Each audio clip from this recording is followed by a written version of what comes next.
Le ministre des Finances Doudou Fwamba a participé à la cérémonie des activités marquant la relance du barrage hydroélectrique de Katende. Des marchés pirates dont la commune de Matete complètement démolie par l'autorité de cette municipalité. Cette démolition s'inscrit dans le cadre d'une vaste opération dénommée Balabala Ezali Wenzete lancée par le gouverneur de la ville Daniel Bumbalubaki. L'impraticabilité de l'avenue Gambela dans la commune de Kasavubu inquiète la population et les conducteurs des véhicules qui, après plusieurs années sans aucune éventuelle démarche de réhabilitation, montent au créneau pour inviter les autorités compétentes à s'y prendre. Mesdames, mesdemoiselles, messieurs, les détails dans ce journal présenté par Lydie Loufou-Ladio. Mesdames, Messieurs, bonsoir et bienvenue dans ce journal. Démarrons ce journal avec le président de l'Assemblée nationale, Vital Kamerhe, qui a participé à la conférence interparlementaire africaine sur le défi mondiaux émergent consacré sur le thème la protection de l'économie africaine et la souveraineté des ressources naturelles. Jules Boulembi Manzanga. La dernière journée de la 3e conférence interparlementaire africaine sur les défis mondiaux émergents a été consacrée sur les thèmes la protection de l'économie africaine et la souveraineté des ressources naturelles, défis mondiaux et perspectives. Les parlementaires africains ont réfléchi sur les mécanismes à mettre en œuvre pour faire profiter l'Afrique de ses atouts économiques afin de booster son développement dans l'unité des États. Intervenant dans ces panels, le président de l'Assemblée nationale, le professeur Vital Kamerhe, a interpellé les pays africains sur les rôles charnières que doit jouer une République démocratique du Congo en paix, souveraine sur ses ressources naturelles et dépourvue de tout conflit avec ses voisins et ses pairs africains en général. Interpellé en tant que Parlement sur le rôle qu'il doit jouer dans la protection de la souveraineté des ressources naturelles congolais, le speaker de la Chambre basse du Parlement a rappelé les rôles majeurs qu'a joué l'Assemblée nationale sous sa présidence à l'époque de la signature du contrat chinois controversé et l'engagement actuel du gouvernement à travers le président Félix Antoine Tshisekedi Tshilombo qui a déjà permis à la République démocratique du Congo de récupérer environ 15 milliards de dollars. Nous sommes conscients que nous avons beaucoup de ressources naturelles, l'eau, terre, minéraux. Les plans qui ont été établis par le passé, il y avait des imperfections certainement. Et ces contrats chinois qui avaient été signés à l'époque du président Joseph Kabila a commencé à connaître des corrections sous Tshisekedi. Pour finir, le président Vital Kamerhe a évoqué les efforts qui sont en train d'être faits pour rétablir les relations diplomatiques et une cohabitation pacifique avec son voisin le Rwanda afin de mettre définitivement fin à la hache des guerres. Il a appelé les pays africains à se faire confiance mutuellement et d'arrêter de se faire la guerre éternellement pour faire place à la coopération économique régionale bénéfique à tous. Il a invité enfin l'assistance à baser toutes ses réflexions sur l'amour, la justice, la vérité et la solidarité. Le porte-parole de la Chambre basse du Parlement, Jacques Joly, a accordé une audience à la coordination de la société civile, composante jeune de la République démocratique du Congo. La délégation a été conduite par son coordonnateur Justin Bahati. C'était le week-end dernier dans son cabinet de travail. Encore une fois de plus, Jules Boulembi Manzanga. Au cours des échanges avec le rapporteur de l'Assemblée nationale, la SOCOJ a exprimé sa préoccupation en rapport avec la situation liée au contrôle parlementaire, d'autant plus que certains députés nationaux n'arrivent pas dans les fins fonds de leurs circonscriptions électorales respectives. Voilà pourquoi, dans le souci de combler ces vides parlementaires, la SOCOJ a mis en place un programme d'appui au Parlement censé récolter des informations sur le terrain dans tous les secteurs de la vie nationale afin que, in fine, les données collectées soient endossées par un élu et coulées sous forme d'une proposition de loi. Aussi, la délégation a fait savoir au rapporteur de la Chambre basse du Parlement sa demande aux députés nationaux de faire pression ensemble avec la SOCOJ pour avoir de l'éclairage auprès de l'exécutif national sur les différents accords signés au nom de la République dans le cadre de la paix.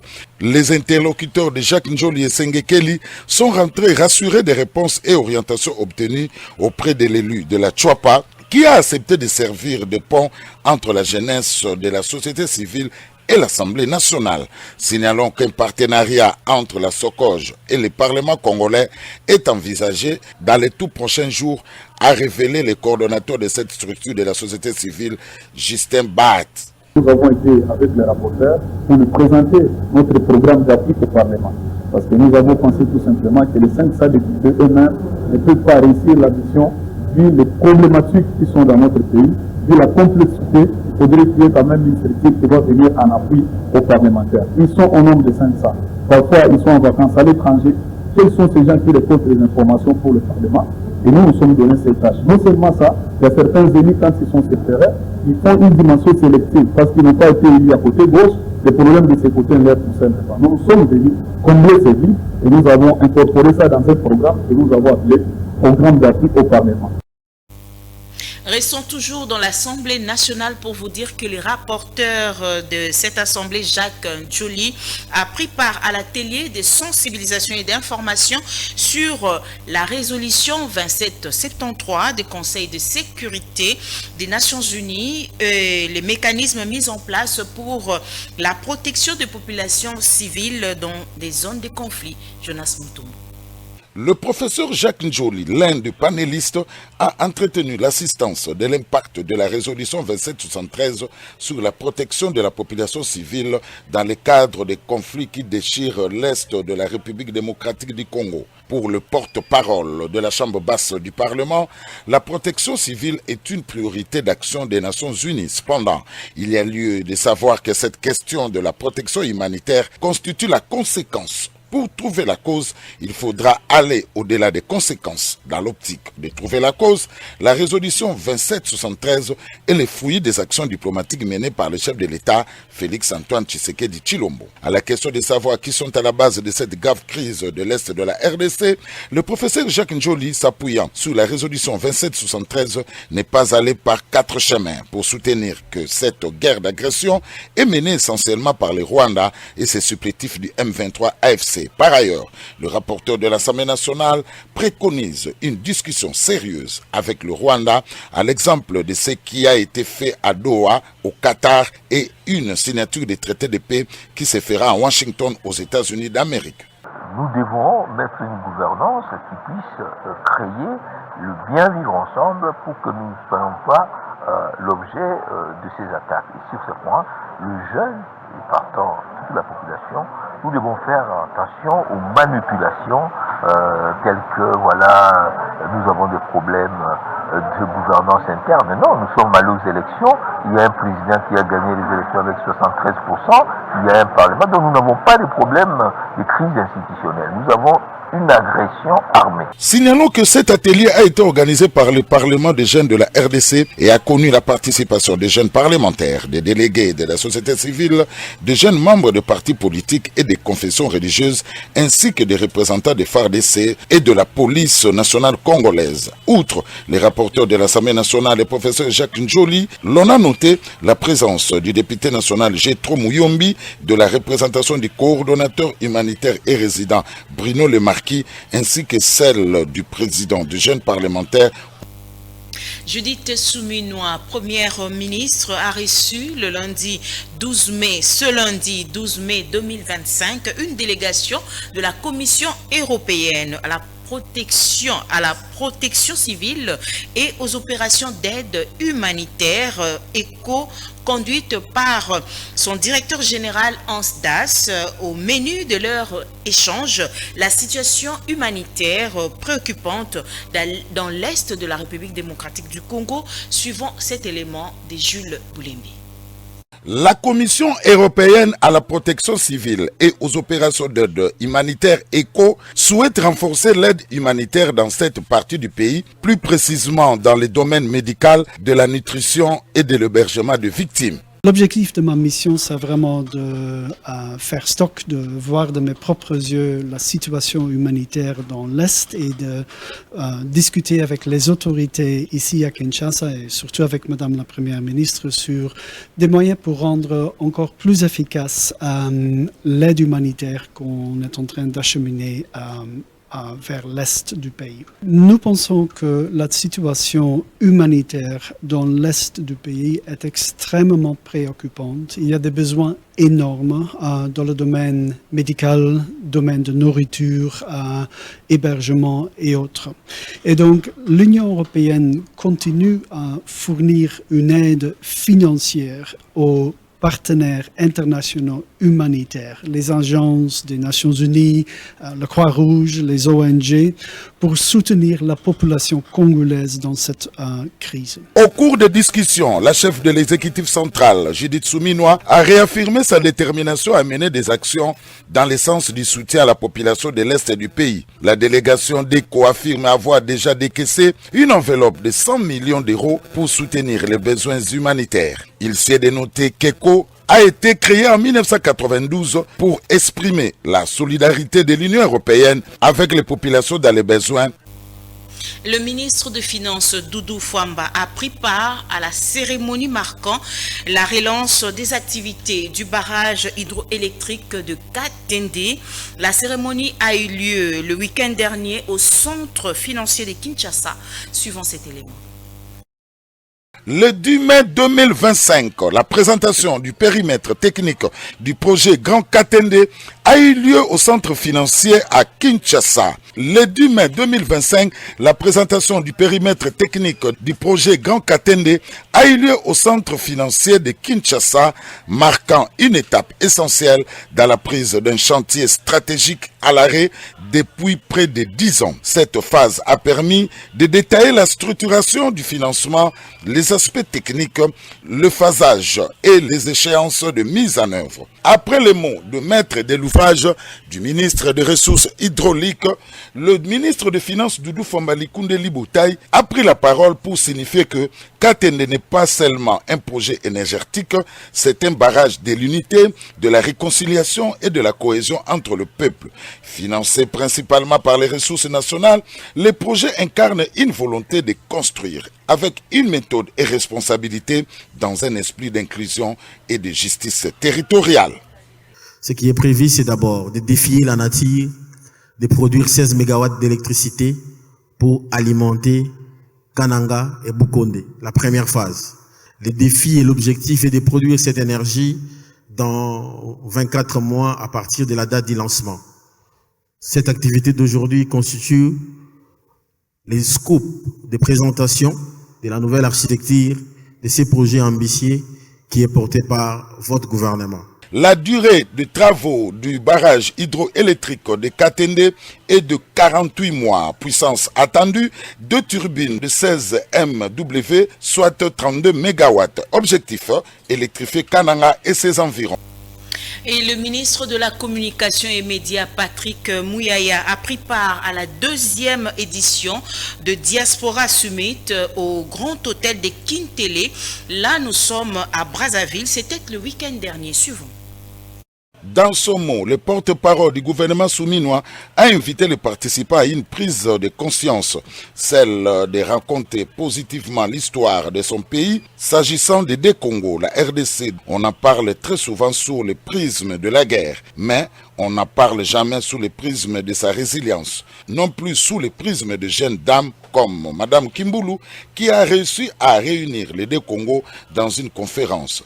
Il y a véritablement un travail d'appropriation, a indiqué Patrick Muyaya. Considérez que l'environnement dans lequel vous vivez, c'est un environnement qui a été préparé par vos aînés. Au contraire, il faut considérer, et c'est cela, en mon sens, l'essence de la diaspora, c'est d'avoir ceux qui sont partis, qui ont appris des autres et qui sont en mesure de venir reconstruire chez nous.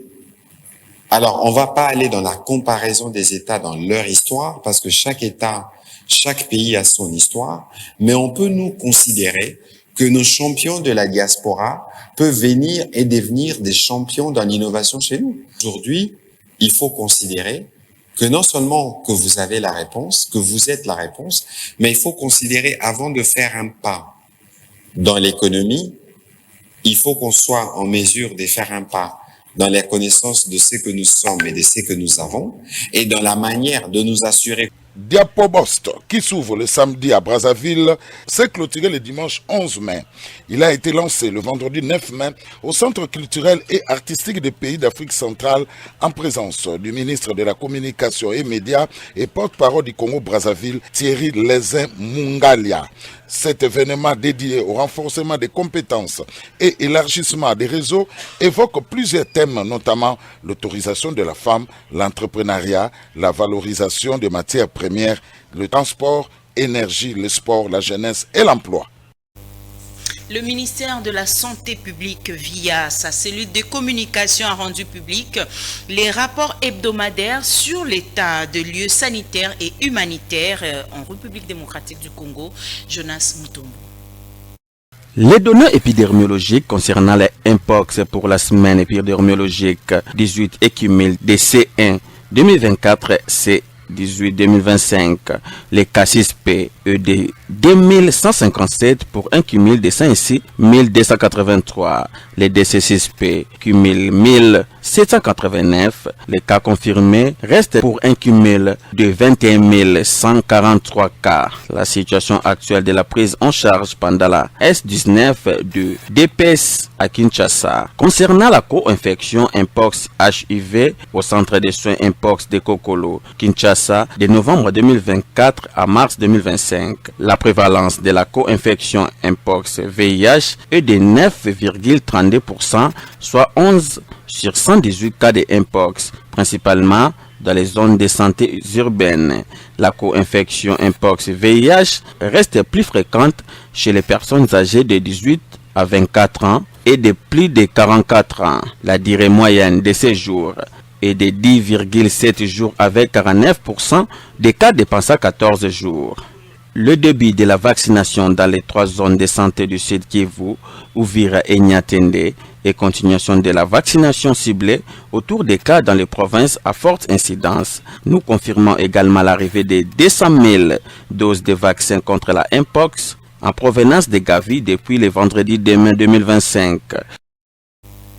Changeons des chapitres pour vous dire que le coordonnateur national de la société civile de la République démocratique du Congo, ALSOC, Jean-Marie Tantoumei, a fixé aux différentes questions d'actualité que connaît la nation, à savoir les accords des Doha, l'attente du gouvernement d'union nationale et les élections du gouverneur dans la province de Kwilu et du nord Ubangi. C'est dans les 2 provinces. On l'écoute au micro de Jacques Bossekota. S'il faut remonter plus loin, d'abord la lecture, vraiment, c'est vraiment une grande capitale pour nous, parce que les paroles s'envolent toujours.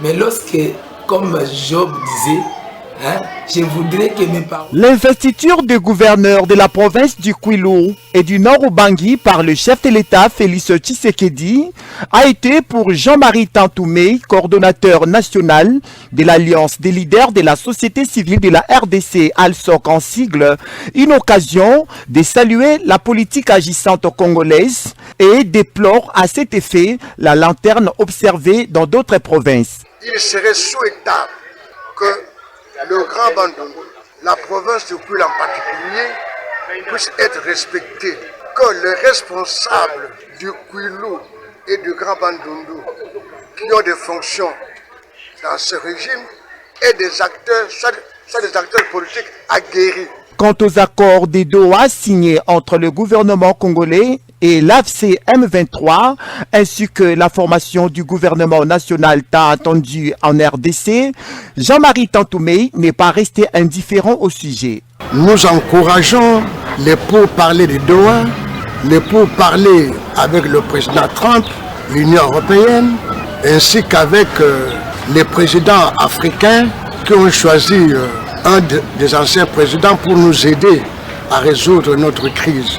Mais tout en soutenant ces initiatives, l'Alliance des leaders de la société civile rappelle avec insistance aucune voie ne pourra être durable, ne pourra donner une solution tant qu'il n'y aura pas d'abord un front commun intérieur. Le gouvernement de l'Union nationale n'aura son sens que s'il y a une cohésion nationale, s'il y a un front commun intérieur, parce que dans ce gouvernement national, de cohésion nationale, nous ne voyons pas les opposants radicaux y prendre part. Parlons littérature à présent. Joël Lukutama, écrivain et pédagogique congolais, a en marge de la célébration de la journée du livre invité les Quinois à promouvoir la culture de la lecture tout en dégageant de voix et moyens susceptibles qu'incarnent les livres. Jacques Possédéda. S'il faut remonter plus loin, d'abord la lecture, vraiment, ça vraiment une grande capitale pour nous, parce que les paroles s'envolent toujours. Mais lorsque, comme Job disait, je voudrais que mes paroles soient écrites sur un burin. Lorsque les générations futures, lorsqu'ils viendront, qu'ils voient quand même des traces. C'est grâce à la lecture nous reconnaissons les traces du moins.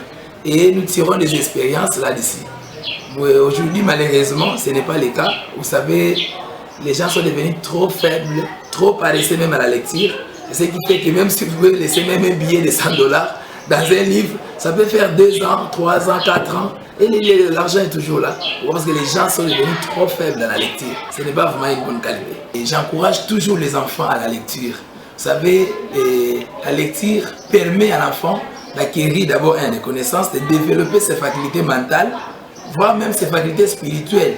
C'est comme ça que nous avons tenté même d'écrire quelques livres pour les enfants. Et plus bon, les enfants, ils sont pas trop, ils se bordent pas trop à la lecture théorique. Ils aiment beaucoup être attirés par des illustrations. Et lorsqu'il y a des illustrations, mais nous encourageons plus les enfants de lire et de se documenter dans la lecture. Les livres que nous avons écrits aux enfants s'intitulent Mon manuel de l'économie. C'est les livres que j'ai entre mes mains. C'est un livre qui est vraiment standard. Donc nous avons essayé, pourquoi l'objectif d'abord d'écrire ces livres, c'était quoi? C'est d'amener nos enfants à lire d'abord la Bible. Vous savez, beaucoup des enfants ne connaissent pas la Bible, plus les enfants de l'école de dimanche. Alors les enfants que nous recevons à l'école de dimanche, du moins, on les cultive à la vie chrétienne. Mais du moins, hélas, qu'est-ce que nous trouvons? Les mêmes enfants, lorsqu'ils sont en famille, les cahiers là qu'ils écrivent, ils abandonnent ça. C'est comme ça qu'on a tenté de faire un livre, un support, un manuel qui permettra à l'enfant de fisquer à la maison pour assimiler les leçons qui s'enseignent à l'école de dimanche. En société des marchés pirates érigés sur les rues des Matete, une commune réputée pour sa densité urbaine dans le centre de Kinshasa, ont été démolis le week-end dernier par l'autorité municipale. L'opération Balabala Eza Wenzete n'est pas un slogan. Rendu par Sylvain Dayasten, élément de Mianda.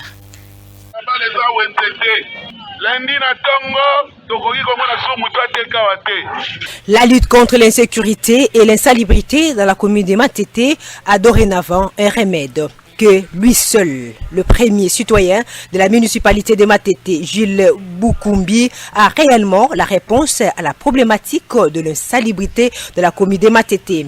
Par ses actions exceptionnelles, ces images sont le preuve de son engagement pour accompagner l'autorité urbaine Daniel Bumba Lubaki dans sa vision imprimée dans la ville de Kinshasa.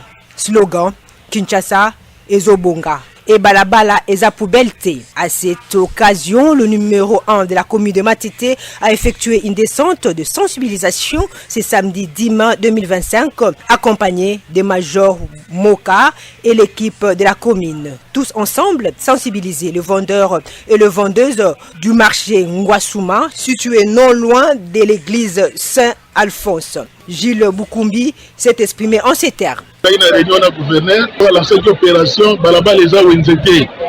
Donc, à l'objet Balabala Eza Kinshasa fait à la ville. Il y a une soirée dans Balabala. Il y a une zélakité de l'eau dans la sensibilisation. Pour le gouverneur, il va respecter pour que nous avons dans la commune. Donc, comment ça a été, nous avons un gouverneur qui est belé. Donc,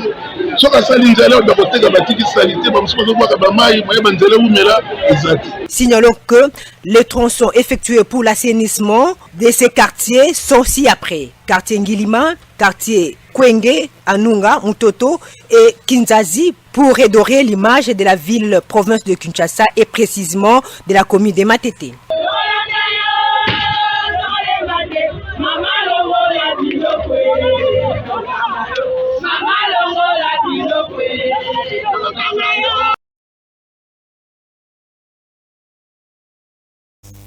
Les conducteurs des véhicules qui empruntent l'avenue Gambela dans la commune de Kasavubu déplorent l'état de dégradation de cette avenue qui ne permet pas aux automobilistes de circuler librement, suivant ce reportage de Sylvine Daya sur les images de Shoming Kassiama.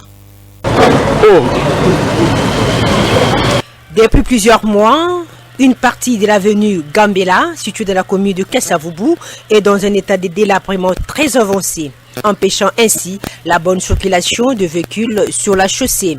Après plusieurs réclamations stériles, les usagers sollicitent l'implication personnelle du numéro 1 de la ville-province de Kinshasa à la réhabilitation de cette route. Avec les pluies diluviennes qui s'abattent sur Kinshasa, l'avenue Gambela ressemble ces derniers temps à un lac artificiel qui gêne la circulation de personnes et de véhicules. C'est urgent que le gouverneur Daniel Bumba puisse descendre sur terrain pour palper du doigt le calvaire de la population de ce coin.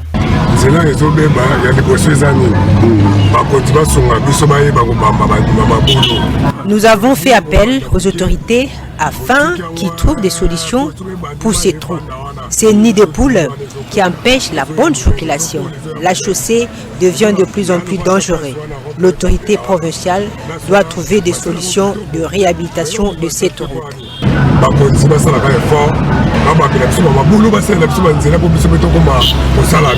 Ici est de souligner qu'une grande partie des routes à Kinshasa sont presque impraticables. La situation s'empire ces derniers temps avec la forte pluie qui tombe régulièrement dans la ville-province de Kinshasa.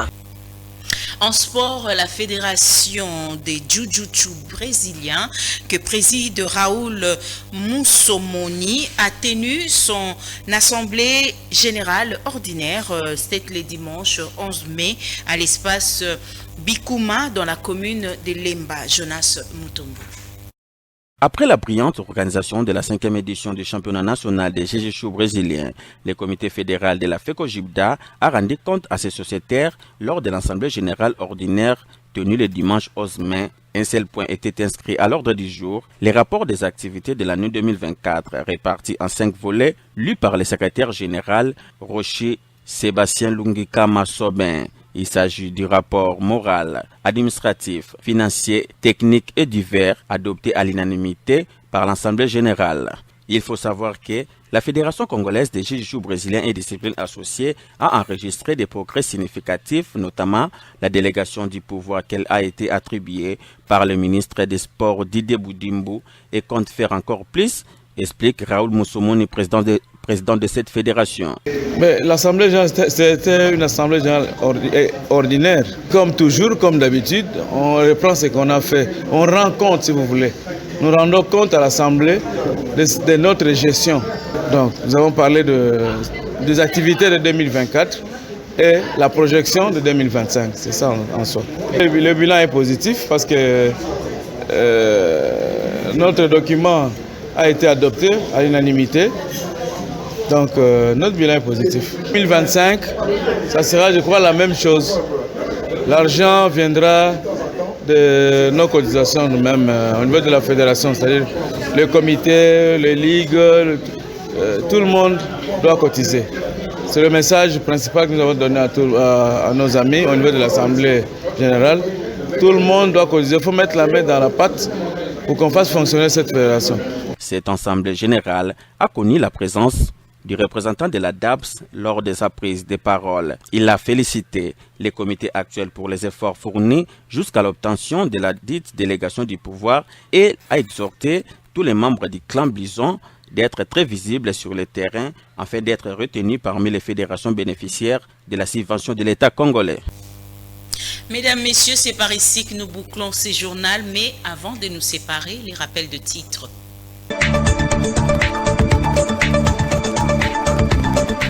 Le ministre des Finances, Doudou Fwamba, a participé à la cérémonie des activités marquant la relance du barrage hydroélectrique de Katende. Des marchés pirates dont la commune de Matete complètement démolie par l'autorité de cette municipalité. Cette démolition s'inscrit dans le cadre d'une vaste opération dénommée Balabala Ezali Wenzete lancée par le gouverneur de la ville Daniel Bumbalubaki. L'impraticabilité de l'avenue Gambela dans la commune de Kasavubu inquiète la population et les conducteurs des véhicules qui, après plusieurs années sans aucune éventuelle démarche de réhabilitation, montent au créneau pour inviter les autorités compétentes à s'y prendre. Mesdames, Messieurs, c'est la fin de ce journal. Je vous retrouve le lundi prochain. Restez branchés sur le programme de Canal Kin Télévision. Que le Seigneur vous bénisse. Au revoir.